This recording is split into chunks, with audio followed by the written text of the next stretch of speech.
తమిళసై రాజీనామా, బీఆర్ఎస్ కాంగ్రెస్ని వదిలేది లేదన్న మోడీ. మొత్తానికి తెలంగాణ గవర్నర్గా పనిచేస్తున్న తమిళసై ఆ గవర్నర్ పదవికి రాజీనామా చేసినట్టు తెలుస్తోంది. మొత్తానికి రేపు జరగబోయే పార్లమెంట్ ఎన్నికల్లో తమిళనాడులో పార్లమెంట్ ఎన్నికలు కంటెస్ట్ చేస్తారు అన్న ఒక వార్త కూడా వస్తుంది. మరి ఇలాంటి పరిస్థితుల్లో ఇంతకుముందు కూడా గవర్నర్ పదవి చేపట్టక ముందు కూడా తమిళనాడులో బీజేపీ అధ్యక్షురాలిగా వ్యవహరించారు. సో ఇలాంటి పరిస్థితుల్లో మరి తెలంగాణ గవర్నర్ పదవికి రాజీనామా చేస్తున్నట్లు తెలుస్తుంది. అలాగే పుదుచ్చేరి లెఫ్టినెంట్ గవర్నర్గా కూడా ఇంతకుముందు ఇప్పటివరకు అదనపు బాధ్యతలు ఉన్నాయి కాబట్టి ఆ పదవికి కూడా రాజీనామా చేస్తున్నట్లు తెలుస్తోంది.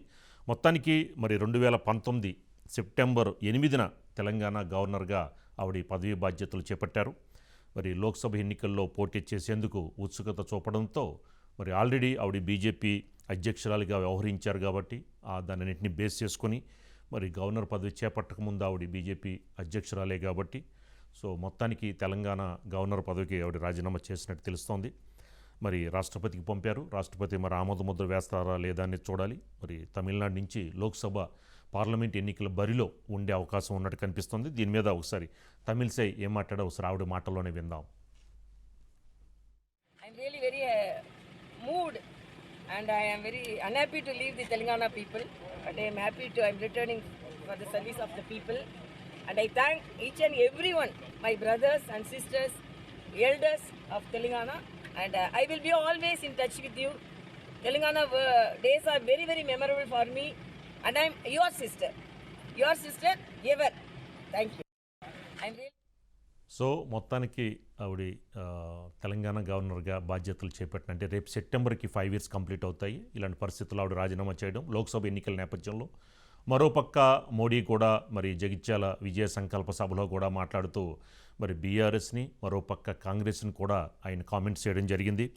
మరి ప్రజల్ని ఇక్కడ తెలంగాణలో బీఆర్ఎస్ దోచుకుంది, దానికి కాంగ్రెస్ మొత్తానికి దాన్ని తన ఏటీఎంగా మార్చుకుందని కూడా ఆయన మోడీ వ్యాఖ్యలు చూడొచ్చు. తర్వాత బీఆర్ఎస్ దోపిడీపై కాంగ్రెస్ మౌనం వహిస్తోందని నరేంద్ర మోడీ మాట్లాడడం జరిగింది. ఒకసారి నరేంద్ర మోడీ ఏమన్నారో ఒకసారి ఆయన మాటల్లోనే విందాం. परिवारवादी भ्रष्टाचार का शिकार हमारा तेलंगाना भी हुआ है। परिवारवादी बीआरएस ने प्रदेश में कालेश्वरम घोटाला किया है। दिल्ली में हुए लीकर स्कैम में भी कट कमीशन खा लिया।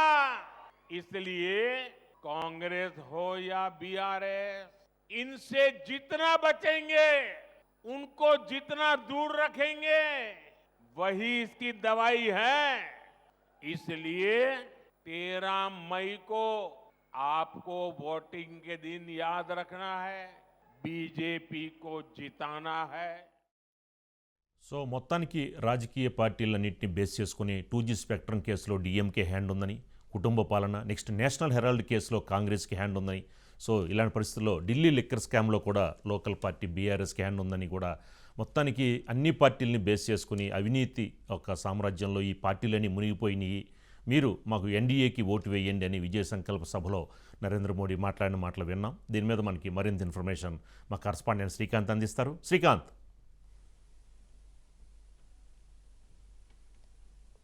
సీతారామరాజు గారు, మీరు ఇందాక చెప్పినట్టుగా ఏదైతే గవర్నర్ తమిళసై ఇప్పటికే రాజీనామా చేయడం జరిగింది.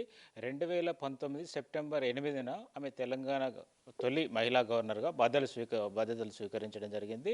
అప్పటి నుంచి ఆమె ఎన్నో సవాళ్ళను ఎదుర్కొన్నదని చెప్పొచ్చు, ఎన్నో నిర్ణయాలు కూడా తీసుకున్నదని చెప్పొచ్చు. ఎందుకంటే ఆమె అప్పటి ప్రభుత్వం నుండి రాజకీయ విమర్శలు ఎదుర్కొన్నది. అట్ ద సేమ్ టైం ఆమె ప్రజలకు అంటే ప్రభుత్వ నిర్ణయాలు తప్పుపడుతూ వచ్చింది, ప్రతిపక్షాలకు దగ్గరగా ఉంటూ వచ్చింది. అదేవిధంగా ప్రజా దర్బార్ లాంటి కార్యక్రమాలు ఏర్పాటు చేయడం జరిగింది. ప్రభుత్వం నుండి వచ్చిన బిల్లులు కూడా ఆపడం జరిగింది.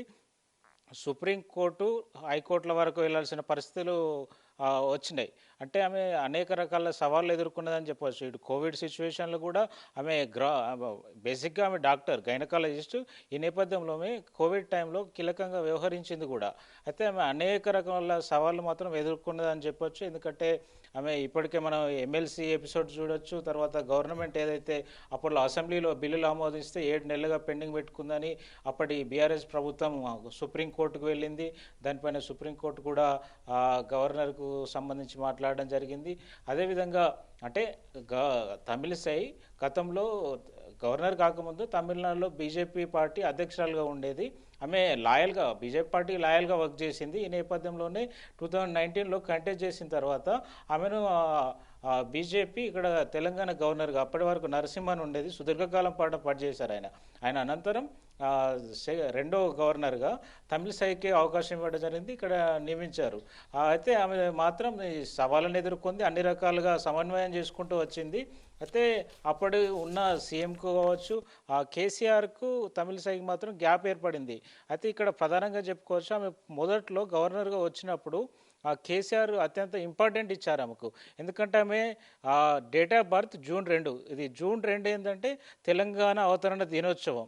అంటే ఒక తెలంగాణకు ఆడపడుచు వచ్చింది, తెలంగాణ అంతా అంటే మంచి జరగబోతుంది అనేది కేసీఆర్ అప్పట్లో వ్యాఖ్యానించారు. ఆమెను పొగిడారు, సఖ్యతతోనే మెదిలారు. అదే తర్వాత మాత్రం ఏ గ్యాప్ వచ్చింది ప్రగతి భవన్కు, ఇటు రాజ్భవన్ వేదికగా రాజకీయాలు జరుగుతున్నాయి అని, ఇది రాజభవన్ బీజేపీ ఏజెంట్గా పనిచేస్తున్నారు గవర్నర్ అని ఇట్లాంటి విమర్శలు రావడం, ఇట్లాంటివి అన్నీ జరిగాయి.